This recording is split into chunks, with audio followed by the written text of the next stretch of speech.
Hey everybody, how's it going? I'm Paul, I'm with the DiceyReview.com, and tonight we're going to be looking at the 3 to 5 player card game Felicity, the Cat in the Sack from Stronghold Games. To set up, each player will take a stack of 10 pet cards in their chosen player color. Each player selects one pet card at random from the player to their right and discards it back to the box without looking at it. Each player will also receive 15 mice money. The greens are worth 5, the blacks are worth 1. A mice money bank will need to be created. In a 4-player game, 27 mice money will be put in the middle of the table. You will then need to place the mouse cards in numerical order in the center of the play space. In a 4-player game, the 3 card will not be used. Place the cat in the sack card to the left of the 2. You will then place mouse money on the cards based on the number that is printed. 2 will go on the 2, 4 will go on the 4, etc. The player color that was not chosen by the players is returned to the box. Players will then choose a start player who will take the starting player marker.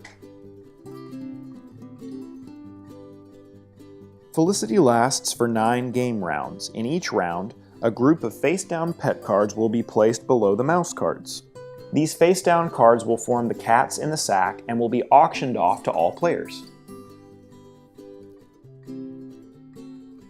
Beginning with the start player and then continuing in a clockwise fashion, players will select one of their pet cards and place it face down in the middle of the table. The start player will place their card here, the next player will place their card here, here, and here, etc. until all players have placed one face down pet card. So for instance, after all players have selected a card to play, the setup should look like this. The first player has placed their card here, the next player in player order has placed their card here, this player has placed it there, etc.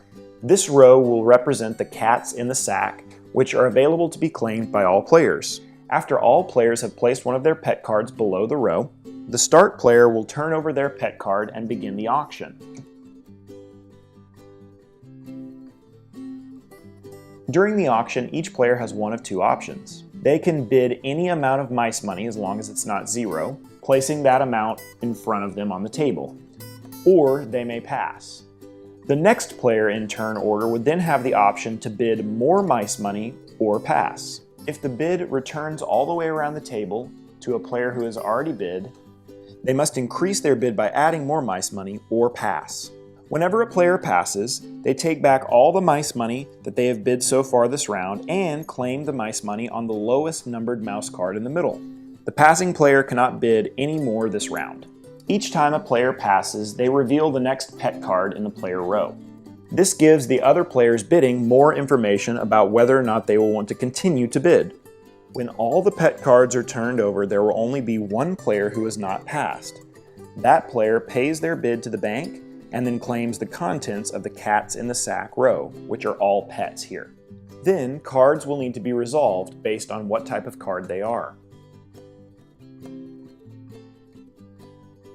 If exactly 1 dog was in the row, it will scare away 1 cat. If the large dog was in the row, the highest positive value cat will be removed. This card and the dog card are placed in the box. If the small dog was in the row, the highest negative value cat is chased away, and both of these cards would be removed and placed in the box. If more than 1 dog of any type is in the row, all dogs are returned to the box. After resolving all of the dog cards, the player winning the sack will take all of the remaining cards and place them in their play area. This player will also receive the start player marker. Finally, the mouse cards are once again filled with the appropriate amount of mice money, and the second round begins with a new selection of pet cards and auction according to the same rules. All further rounds run this way. The game will end after the 9th auction, after all players have played all pet cards from their starting hand. The last winning bid must still be paid to the bank, and the winning player takes the pet cards from the row as in the other rounds. After the game ends, the players will add all of the points on the cats they received during the auctions. The yellow numbers are positive points, the red numbers are negative points, and the rabbits don't count one way or the other. Players will add to this score the number of mice money they have left. Each money is worth 1 point. The player with the most points is the winner. In the case of a tie, the player with the most pet card points is the winner.